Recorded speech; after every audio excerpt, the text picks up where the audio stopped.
It's now clear that Donald Trump has it in for South Africa. Other than Canada and Mexico, it's probably the country he has singled out the most in his tweets and public pronouncements since taking office. What we don't know is exactly why Trump has turned against South Africa so much since his first presidential term. There's no evidence that Trump has ever visited South Africa. In his first term as president, he didn't visit a single African country. But here's what we do know. Trump is surrounded to a surprising degree by people with South African ties, all of whom seem to hold the same kind of political views. The most obvious example is Elon Musk, the billionaire owner of Tesla and X, who was born in South Africa in 1971 and spent his entire upbringing here until 1988. Musk's maternal grandfather, Joshua N. Haldeman, was a Canadian man who specifically moved to apartheid South Africa in 1950 because he believed Canada had gone soft. Errol still lives in South Africa and has made his racist views very clear. In an email he sent Elon Musk in 2022, according to Musk's biography by Walter Isaacson, Errol Musk wrote, quote, "With no whites here, i.e. South Africa, the blacks will go back to the trees," which seems pretty representative of his political views. Musk was sent to Veld School, which during apartheid were conservative, militaristic survival camps, and he has spoken about being bullied during his time at Pretoria Boys High. I was almost beaten to death, if you'd call that bullied. I think when I was, 5 or 6 or something, I thought I was insane because it was clear that other people did not.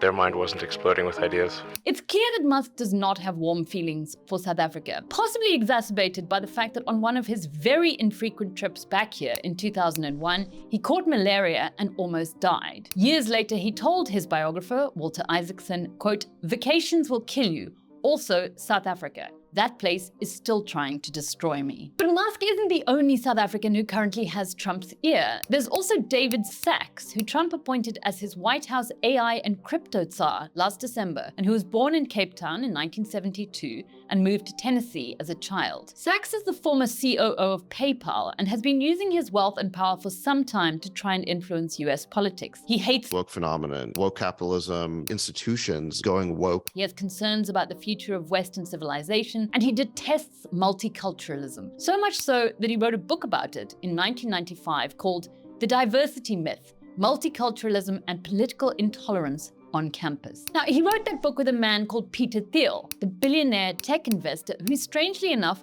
also has a place in this pantheon of powerful Americans with South African ties. Peter Thiel was actually born in Germany, but his parents moved to Namibia when he was young in order for his father to work on an apartheid government project to construct a uranium mine. Thiel spent 2 years at the German school in Swakopmund and a period at the then whites-only Prydwen School in Johannesburg. Thiel's family then moved back to America. But according to Thiel's biographer Max Chafkin, Thiel's fellow students at Stanford University could remember him talking fondly of his childhood in apartheid South Africa. He also allegedly told 2 black female peers that apartheid worked and was economically sound. Thiel now denies this. Rounding out the pack of major players, we have Joel Pollak, who is currently considered to be the frontrunner for Trump's pick as American ambassador to South Africa. Joel Pollak was born in Johannesburg. His family subsequently emigrated to the USA, but he returned to South Africa to do a postgrad degree at UCT. He then worked as chief speechwriter for the former DA leader Tony Leon. Pollak was also close to DA Federal Chair Helen Zille.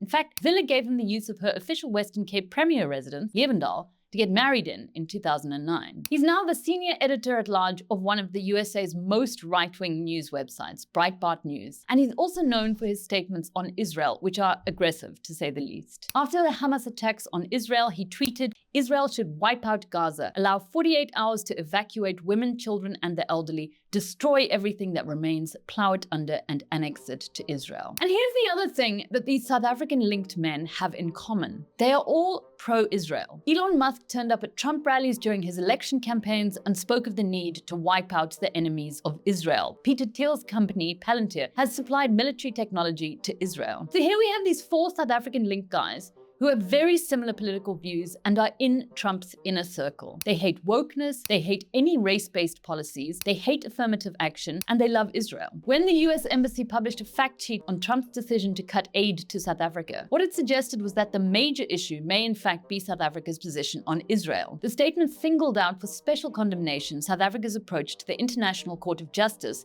to have Israel's activities in Gaza ruled as genocide. But if this is fundamentally about Israel, it's also really noticeable that the US hasn't singled out a country like Ireland for any penalties. And Ireland announced in January it would be joining South Africa's case against Israel at the ICJ. Now, the answer to that one might be the number of huge US tech firms which are domiciled in Ireland for tax purposes. Or it might be that Trump's targeting of South Africa does simply reflect the sentiments and prejudices of those in his inner chamber. It is a very unfortunate reality that the most powerful man on the planet currently seems to have surrounded himself with South African-linked individuals who disapprove fundamentally of the ANC government. President Cyril Ramaphosa, Turco Minister Ronald Lamola, and the like are going to have to once again be the adults in the room and negotiate this out very carefully. For more stories like this one, go to Daily Maverick. You can support our work by becoming a Maverick Insider. You'll find all the details in the caption below. Join the conversation by liking, subscribing,